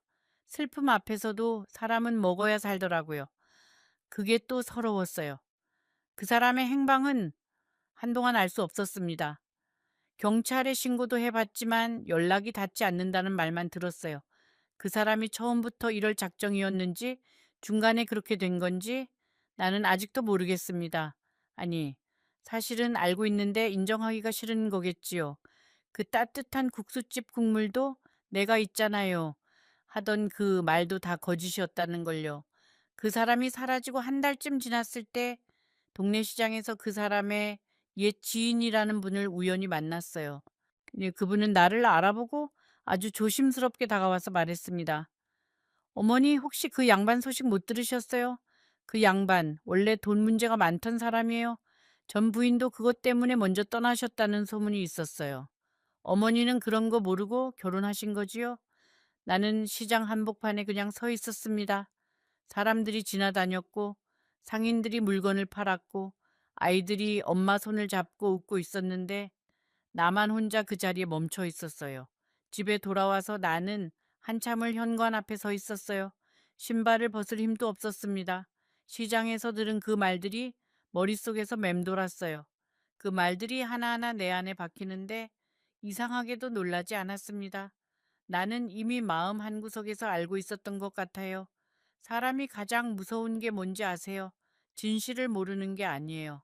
진실을 알면서도 모른 척하는 나 자신을 마주하는 거예요. 그날 저녁 나는 밥도 먹지 않고 자리에 누웠어요. 천장을 보면서 나는 그 사람과 함께 보낸 6개월을 처음부터 다시 돌려봤습니다.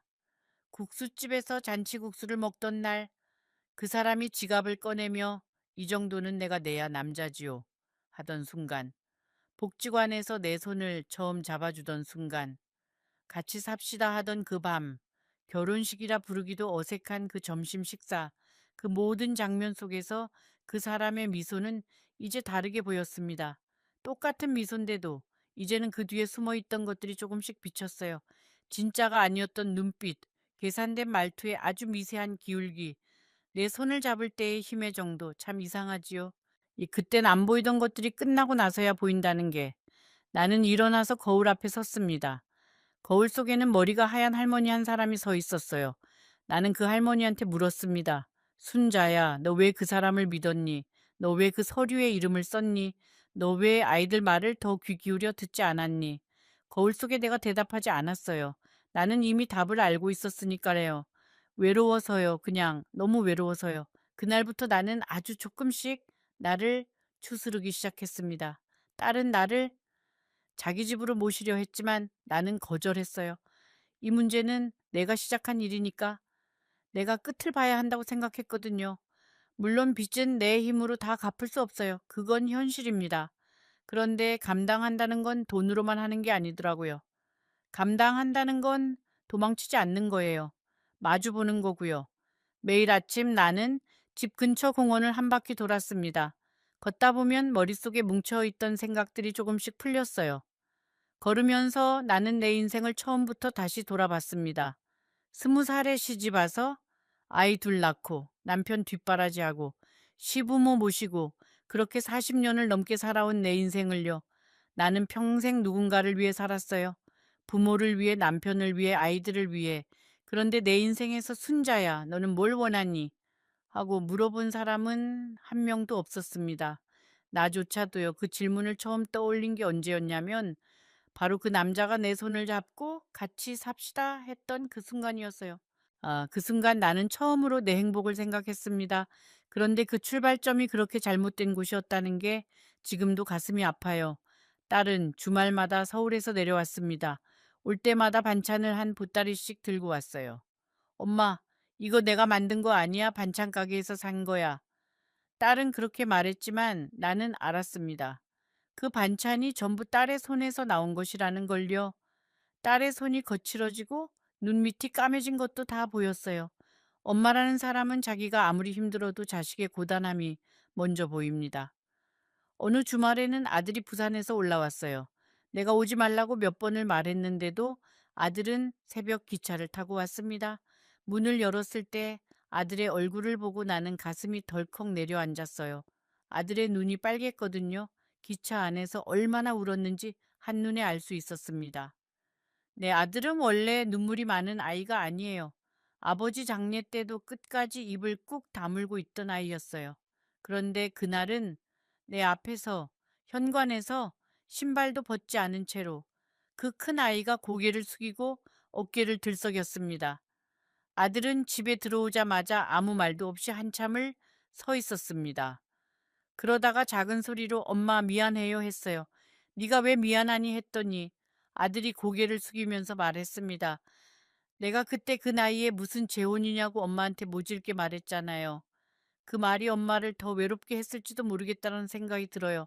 내가 좀 더 엄마 마음을 살폈어야 했는데, 내가 자주 전화라도 드렸어야 했는데, 내가 가게 핑계로 이 엄마를 너무 혼자 뒀어요. 그 말이 하나하나 내 가슴을 찔렀습니다. 아들이 자기를 탓하는 그 말들이 사실은 내가 아들한테 돌려주고 싶은 말이기도 했거든요. 아니다. 엄마가 미안하다. 엄마가 네 짐이 돼서 미안하다. 그런데 나는 그 말을 삼켰습니다. 엄마가 그 말을 입 밖에 내는 순간 아들의 죄책감이 더 커질 거라는 걸 알았으니까요. 나는 아들을 한참 바라봤어요. 저 작은 아이가 언제 이렇게 컸나 싶었습니다. 내가 기저귀를 갈아주던 그 아이가 이제는 내 앞에서 고개를 숙이며 미안하다고 말하고 있었어요. 나는 아들의 손을 잡고 말했습니다. 아니다, 아가. 네가 미안할 일이 아니야. 이건 다 엄마 선택이었어. 예, 엄마가 책임질 일이야. 너는 네 가정이나 잘 지키면 돼. 그 말을 하면서 나는 속으로 울고 있었어요. 아들은 그날 밤 내 옆에서 잤습니다. 마흔이 넘은 아들이 엄마 옆에서 자는 건 참 오랜만이었어요. 아들이 잠든 얼굴을 보면서 나는 생각했습니다. 이 아이가 이렇게 내 옆에 있어 주는 것만으로도 나는 다시 일어설 수 있겠다고요. 아들은 다음 날 아침 새벽 기차로 부산에 내려갔습니다. 떠나기 전에 아들은 식탁 위에 봉투 하나를 놓고 갔어요. 열어보니 안에 돈이 들어 있었습니다. 많지는 않았어요. 그런데 아들은 그 돈 위에 짧은 쪽지 한 장을 같이 넣어뒀습니다. 엄마, 이건 빚 갚는 데 쓰지 마세요. 엄마가 드시고 싶은 거 드시고, 엄마가 입고 싶은 거 입으세요. 엄마 인생은 엄마가 쓰셔야 해요. 나는 그 쪽지를 읽고 부엌 바닥에 주저앉았습니다. 아이들이 언제 이렇게 어른이 됐을까요? 그 며느리 이야기도 해야겠어요. 내 며느리는 평소에 나한테 좀 차가운 사람이었습니다. 명절에 와도 인사만 하고 자기 방으로 들어가 버리곤 했어요. 전화도 거의 먼저 건 적이 없었고, 내가 전화를 걸면 꼭 필요한 말만 짧게 하고 끊었습니다. 솔직히 서운한 적이 한두 번이 아니었어요. 사실 이 재혼도요, 아주 작은 부분이지만 며느리 생각이 영향을 주지 않았다고는 말 못해요. 아들 집에 갈 수 없다면 나는 어디로 가야 하지? 그 생각이 늘 마음 한구석에 있었거든요. 그런데 그게 며느리 잘못은 아니었습니다. 우리는 그저 서로를 어떻게 대해야 할지 몰랐을 뿐이에요. 시어머니와 며느리라는 이름이 사람과 사람 사이에 쳐놓은 그 벽, 그걸 어떻게 넘어야 할지 우리 둘 다 배운 적이 없었던 거예요. 그런데 내가 이 일을 겪고 나서 며느리한테서 처음으로 긴 전화가 왔어요. 떨리는 목소리로 며느리가 말했습니다. 어머니, 제가 그동안 살갑게 못해드려서 죄송해요. 어머니가 얼마나 외로우셨을지 제가 미처 몰랐어요. 나는 그 말에 오래 울었습니다. 며느리가 나쁜 사람이었던 게 아니에요. 우리 둘 다 어떻게 다가가야 할지 몰랐던 거예요. 며느리는 그 뒤로 매주 나한테 전화를 했습니다. 손자가 유치원에서 있었던 일, 자기가 회사에서 있었던 일, 아들 가게 이야기, 그 사소한 것들이 어찌나 따뜻하던지요. 가끔은 5살짜리 손자가 영상통화로 인사를 했어요. 화면 속에서 할머니 하고 크게 부르는 그 목소리, 우리 강아지 오늘 뭐 했어? 하고 물으면 아이는 블록 쌓기 했어? 아주 높이 쌓았어 하면서 작은 두 손을 하늘로 쭉 뻗었습니다. 그 작은 손을 보면서 나는 이상하게 눈물이 핑 돌았어요. 이 아이가 크는 동안 내가 얼마나 오래 이 아이 옆에 있어 줄 수 있을까? 내가 빚에 묶여서 이 아이와 함께 할 시간을 놓치고 있는 건 아닐까? 그런 생각이 들었거든요. 나는 다시 복지관에도 나가기 시작했습니다. 발걸음이 쉽게 떨어지지 않았어요. 거기서 그 사람을 만났던 거잖아요. 그런데 친구가 이런 말을 해줬어요. 순자야, 네가 거기 안 간다고 그 기억이 없어지는 게 아니야. 오히려 새 기억을 쌓아야 그 기억이 덮이는 거야. 그 말이 맞았습니다. 며칠이 지나니 복도를 걸을 때의 두근거림도 잦아들었어요. 복지관에서 나는 새로운 할머니들을 알게 됐습니다. 그 중에 한 분은 나보다 10살쯤 많은 분이었어요. 평생 혼자 사셨다고 했습니다. 결혼도 안 하시고 자식도 없이 재봉틀한 대로 사셨대요. 나는 조심스럽게 물었습니다. 어머니 혼자서 그 긴 세월을 어떻게 견디셨어요? 그분은 웃으시면서 말했어요. 견딘다고 생각하면 못 견뎌. 그냥 산다고 생각해야지. 견디는 거하고 사는 거하고는 다른 거야. 순자 씨. 나는 그 말을 가슴에 꾹 새겼습니다. 그분은 또 이런 말씀도 해주셨어요. 외로움이라는 건 말이야. 사람이 없어서 생기는 게 아니야. 내가 나를 안 챙겨서 생기는 거야. 오늘 집에 가서 자기한테 제일 맛있는 거 해줘봐. 그게 시작이야. 그날 저녁 나는 집에 가서 미역국을 끓였습니다. 오랜만에 소고기를 조금 사서 참기름 넉넉히 넣고 오래 끓여서요. 예, 그 국을 한 그릇 떠놓고 밥을 말아서 천천히 먹었어요. 내가 나한테 해준 첫 번째 제대로 된 밥이었습니다. 그 국물이 얼마나 따뜻하던지요. 혼자 먹는데도 외롭지 않았어요. 그런데 그렇게 조금씩 나를 추스르던 어느 날 밤이었습니다.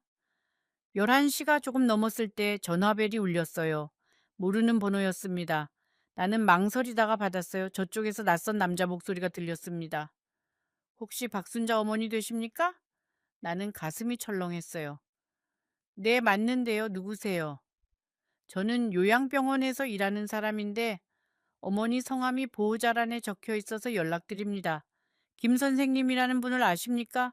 나는 그 순간 숨이 멎는 것 같았어요, 김 씨.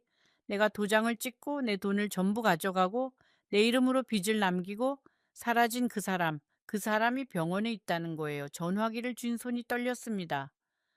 그런데 이상하게도 그 순간 떠오른 감정은 분노가 아니었어요. 뭐라고 설명해야 할까요? 아주 복잡한 여러 감정이 한꺼번에 밀려오는 그런 거였습니다. 그 사람이 지금 어디에 있어요? 병원 사람은 어느 요양병원 이름을 말했어요. 그 사람은 건강이 많이 안 좋아진 상태로 거기 들어왔다고 했습니다. 자기 이름으로 된 연락처가 없어서 예전 수첩에 적혀 있던 내 번호로 연락을 돌리는 거라고요. 나는 한참 말없이 있다가 생각 좀 해볼게요 하고 전화를 끊었습니다. 그날 밤 나는 또 잠을 자지 못했어요. 이번에는 다른 이유로요. 그 사람을 가서 봐야 하는가? 쇼 아니면 모른 척 해야 하는가? 그 사람이 나한테 한 짓을 생각하면 다시는 보고 싶지 않았어요. 그런데 한편으로는 보지 않으면 이 일이 영원히 내 안에서 끝나지 않을 것 같았습니다. 예, 매듭을 지어야 했어요. 그 사람을 위해서가 아니라 나를 위해서요. 나는 딸한테 이야기했습니다. 딸은 반대했어요. 엄마, 가지 마요. 그 사람 때문에 엄마가 얼마나 고생했는데. 딸의 말이 100번 맞았습니다. 그런데 며칠을 고민한 끝에 나는 결국 버스에 올랐어요. 요양병원은 시외에 있었습니다. 버스를 2번 갈아타고 한참을 걸었어요. 버스 창밖으로 낯선 동네들이 지나갔습니다. 한 번도 가본 적 없는 거리, 한 번도 들어가 본 적 없는 골목, 인생에도 이렇게 한 번도 가본 적 없는 길이 있는 거구나. 내 인생은 이제 지도에 없는 길로 들어섰다는 느낌이 들었어요. 무섭기도 했고, 한편으로는 이상하게 후련하기도 했습니다. 더 이상 잃을 게 없다는 게 사람을 이렇게 담담하게 만들 수도 있더라고요. 가방 안에는 봉투 하나가 들어 있었어요. 혹시 그 사람이 말을 할 수 없는 상태면 그 편지라도 읽게 하려고 미리 써둔 것이었습니다. 편지에는 용서한다는 말은 없었어요. 대신 나는 이제 괜찮다는 말만 있었습니다. 그게 내가 그 사람한테 줄 수 있는 마지막 답이었어요. 내가 괜찮아졌다는 것, 그 사람이 나를 완전히 무너뜨리지는 못했다는 것, 병원 입구에서 그 사람 이름을 대자 간호사가 나를 어느 병실로 안내했어요. 복도는 길고 조용했고 창문 너머로 겨울 햇살이 비스듬히 들어오고 있었습니다. 그 복도를 걸으면서 나는 생각했어요. 내가 지금 여기에 왜 왔나? 무슨 말을 할 건가? 병실 문을 열었을 때 침대에 누워있는 그 사람이 보였습니다. 처음에는 그 사람인지 알아보지 못할 정도로 변해 있었어요. 얼굴은 수척했고 머리는 더 하얘졌고 눈은 깊이 꺼져 있었습니다. 그 사람도 나를 알아보는데 시간이 걸렸어요. 그러다가 내 얼굴을 확인한 순간 그 사람의 눈에서 눈물이 주르륵 흘렀습니다. 나는 침대 옆 의자에 앉았습니다. 한참 아무 말도 하지 않았어요. 그러다 천천히 입을 열었습니다.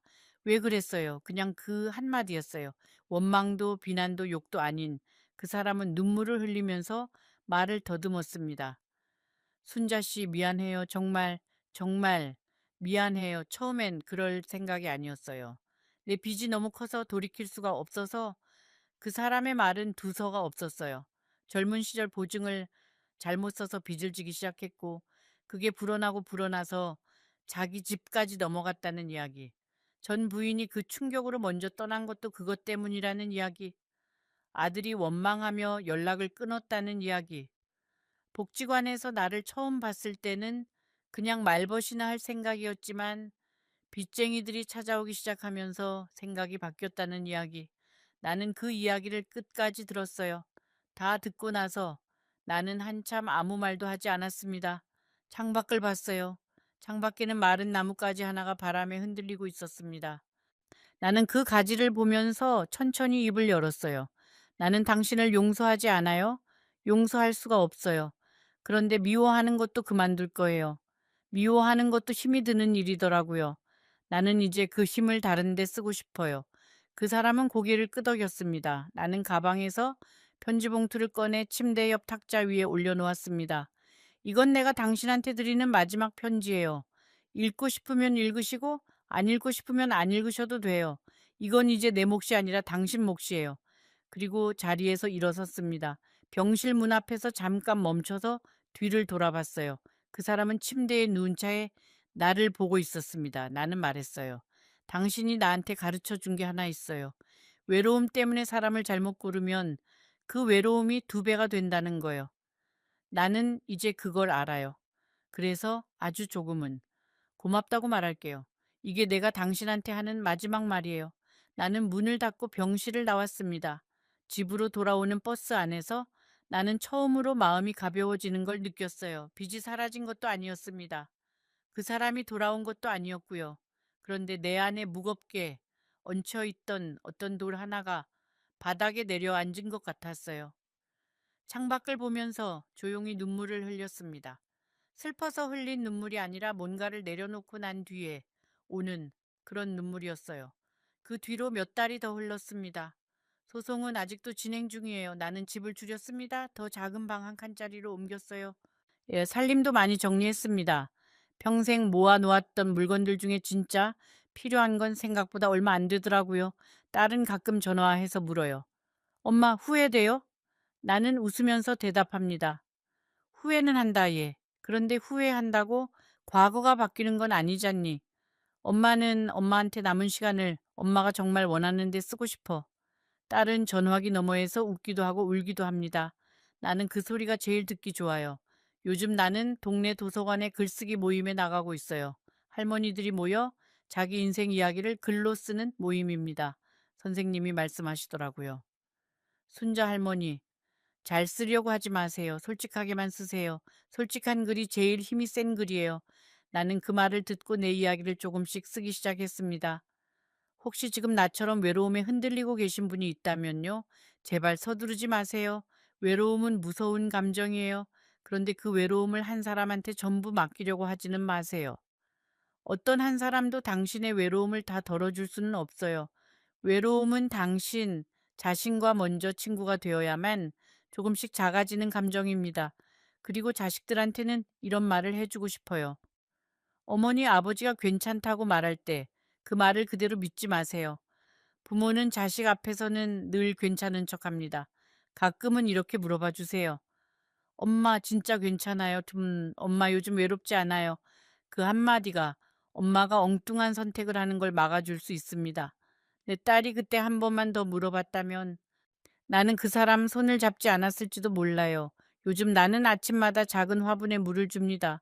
새로 산 화분이에요. 그 화분은 말이 없지요. 나한테 돈을 달라고도 안 하고 나를 속이지도 않아요. 내가 물을 주면 조용히 잎을 내밀어 줍니다.